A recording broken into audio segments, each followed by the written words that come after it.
This is Brent with Lykins Motorsports, and sometimes I hate my job. Other times I'm really tickled to do what I do. This is another engine block, and from this point of view, you probably would think that it's just a 302, but this is actually a Boss 302. This is an early block. It's got a C8 engineering number, but it's got an early 69 date code. Screw in freeze plugs, obviously, and get this rolled over here. 4-bolt mains. The glaring thing right here, it's like one of these things doesn't look like the other, right? Well, this is this looks to have been a factory repair. This is brazed, and what I would imagine happened, since the main cap is untouched, and I'll show you that in a second, so I can pretty much say with confidence that, you know, it wasn't a spun thrust bearing or something like that. What I think happened was, sometimes I get factory blocks in, and when they come out of the mold, they have maybe some voids in them where they weren't, where the material didn't fully, you know, push out to all the extremities, and then they just braze them in and fill them in. I see blocks like that with repairs to the pan rail and to the deck surface, and it never, it hasn't hurt anything. And this one, it came in looking pretty rough, but we got it cleaned up, baked and tumbled. It's fully machined, and we line honed it with some ARP main studs, and everything is to size. And since that's, I wouldn't have any qualms about it anyway, but since this is the upper side and it's actually the main cap that's loaded, I really don't have any qualms about it. So everything is intact from the feed holes, so we're in good shape.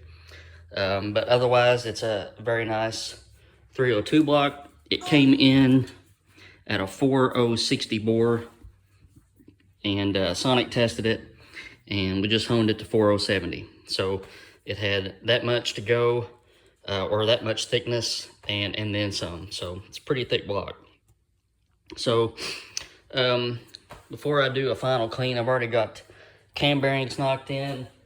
Used these Performance Durabond cam bearings, and due to the nature of some of these blocks with a cam tunnel, I did not use a coated bearing on the cam. Usually, from what I have experienced in the past, the cam tunnels are not fully aligned, so when you put a coated bearing in, a lot of the times you're having to grind, or not grind, but scrape and clearance the bearings, and it knocks all the coating off anyway.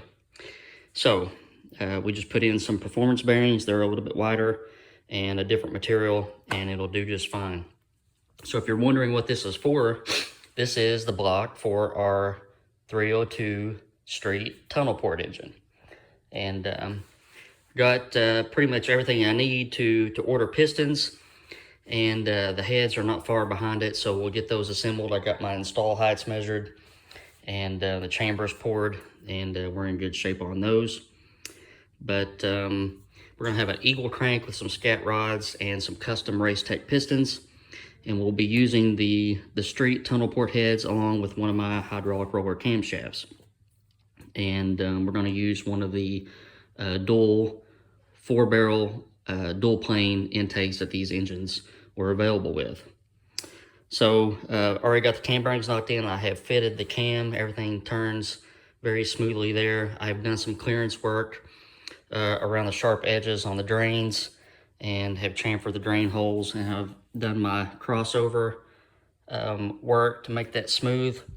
Also took this big casting flash out of that part, and on the mains, you just do a little bit of a touch with a grinder in between these holes to help oil the cam bearings. Obviously, the bottoms of the skirts are deburred and chamfered. That's extremely important. If you don't do that, you will get some very ugly scrape marks on your pistons, and then they start transferring material to your cylinders, and then it's a big mess.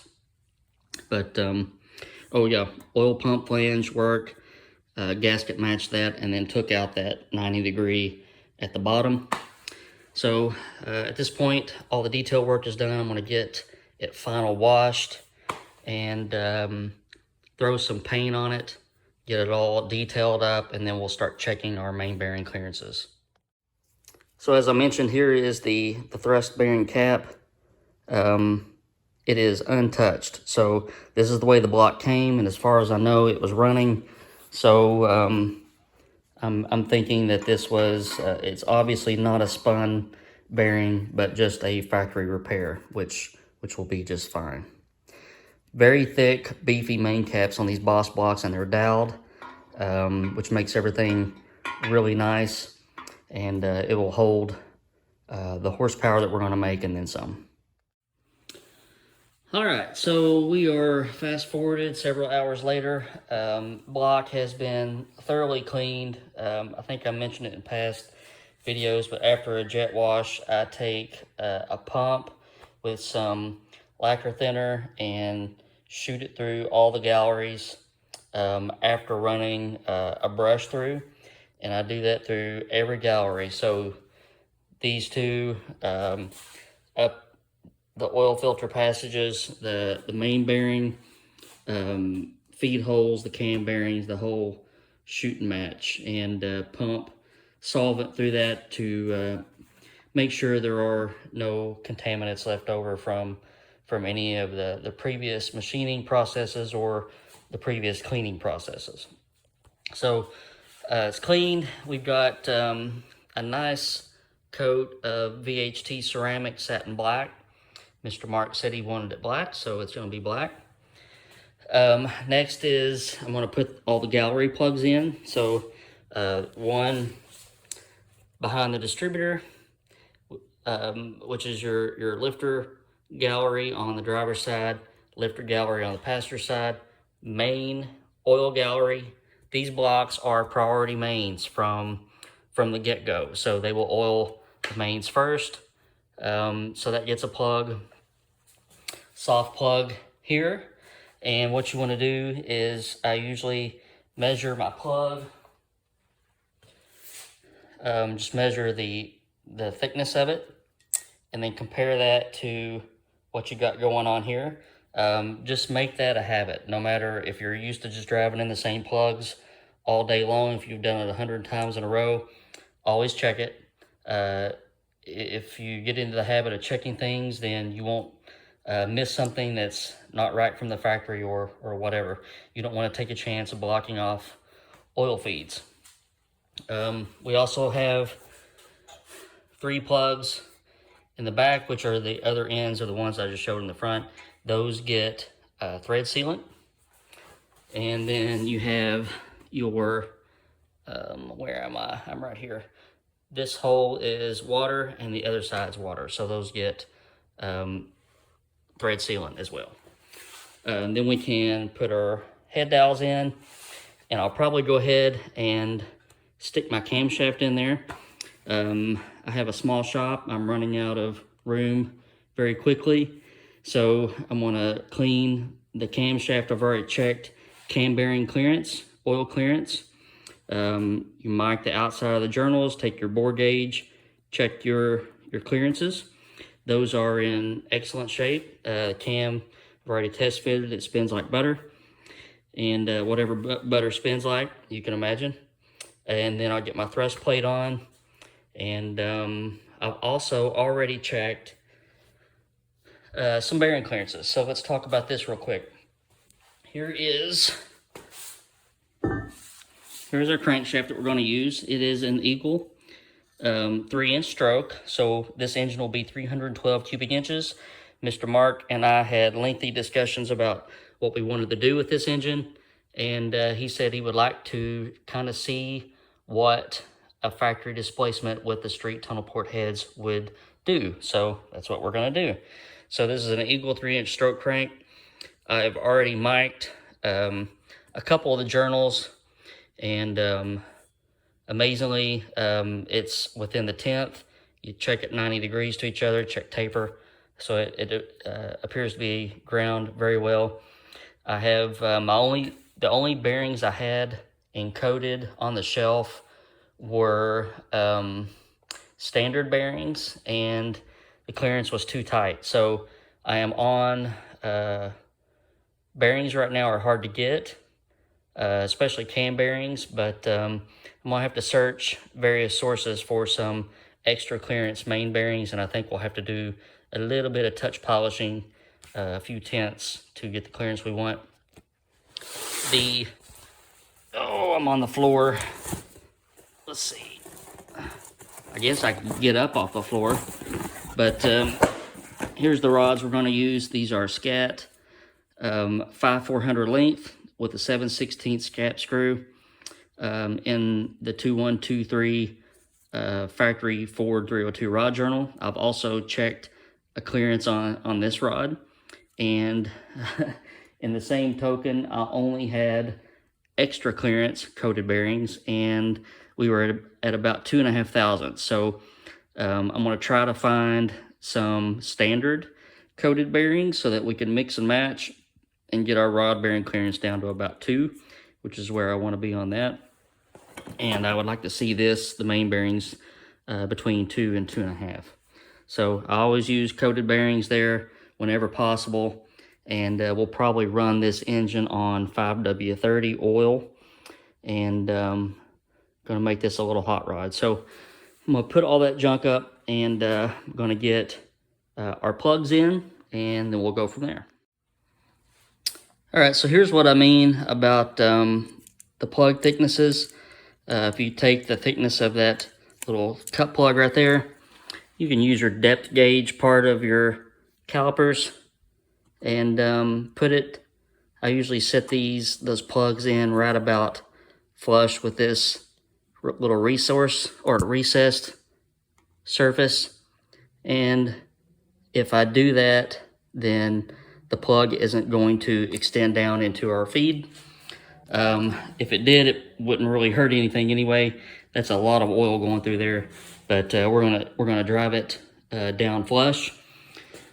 I'm going to put a little Indian head shellac on the outside diameter of that guy, and then I'm going to grab a driver and punch him in. Okay, when you screw in your gallery plugs, I'm going to see if I can do this without blinding everybody. You can see, man, it's kind of hard to see. Okay, you can see how much threads you have in this hole before it gets into the main feed that comes up through here and across. So you only have so much room with your pipe plug. And also get in the habit of screwing in the plug, seeing how far it sticks out or how far it's down, recessed. Measure the length of your plug, and then compare it to where the opening is in that feed. It is very easy to block off oil that way. And this gets to be super critical on aftermarket blocks, because the aftermarket guys that make blocks for Ford, their quality control just isn't up to OEM car levels, and pipe taps will end up being too deep. Sometimes they're not deep enough. So check that out and make sure that you don't block off any holes. All right, here's our bumpy stick. It is one of my custom hydraulic rollers, billet steel core, generous duration split for these heads that don't do so well on the exhaust side, and working with a pretty big intake port volume, so we have a pretty aggressive intake valve opening to snap that valve open and get the party started. Valve lift with a 1/6 rocker is about 630, and enough overlap to not make it obnoxious on the street, but run some power brakes and that sort of thing. So want to get this washed, and we'll get it oiled up and slid in the block. Okay, we got our cam in, and I just spit it out trying to show you how. Hold on a minute. Okay. Trying to show you how smooth it turns. Very nice when everything is aligned well and the clearances are correct really smoothly. So we're going to get our thrust plate on. Steel core camshaft, steel thrust plate. And that goes on with blue Loctite on the bolt. Okay, so let's talk about main caps for a second. These Boss 302, if you've never seen a Boss 302 block before, these things are extremely beefy in the bottom end. The width on the cap is so much wider than a regular 289 or 302. The Mexican 302 blocks are not quite this wide, but they are wider than the factory 289 and 302 blocks. They are doweled on the bottom. We have glass beaded these to make them look nice, and block was obviously line honed with them. We stayed with the factory outside fasteners, outside cap fasteners. ARP stuff is really hard to get right now, but we did put studs, ARP studs in the mains, and the block was obviously a line honed with that. So what I'm doing now is I'm just getting everything situated for when I can find bearings. I was able to locate a few, but not all that I needed. There was limited quantity. But so what I'm going to do is get all this hardware installed and the block bagged up and ready for when bearings come in and when the pistons come in. So I did order some Race Tech pistons with a 5cc flat top and with the tunnel port heads in mind. We're going to use a 1515 3mm metric ring pack, pretty standard, with a 927 wrist pin for our scat rods. So nice and beefy in the bottom end. And those are going to take 10 to 12 weeks, believe it or not. It was a full custom piston because of the rod length and the bore size. And we're just going to be waiting a little bit. But that's how things are these days. You just sit and wait. That's why I hate to show it on camera, but all of this is packed from the floor up with just parts waiting to be installed on builds that are in process. So heads bagged up, rocker arms, valve covers, crankshafts. I mean, I need to start getting some engines out, but we're doing our best to do that. So this will button this up. And I got a lot done today on this block. It actually takes quite a bit of time to prep and clean and wash and paint and all that stuff. So I'm proud with where we ended up. So stay in tune. Probably the next thing that we will be doing in the series for this engine is assembling the cylinder heads.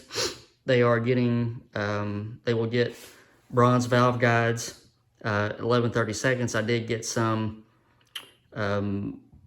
Manley valves for that 11/32 stem, and we're going to use, I got the springs and everything ordered. We're going to use some Comp Cams beehive springs and tool steel retainers, so nice and light on the valve train side of things.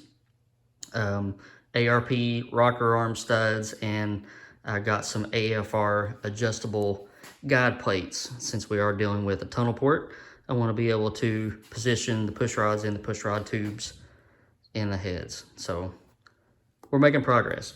If you haven't already, please take time to subscribe to my channel.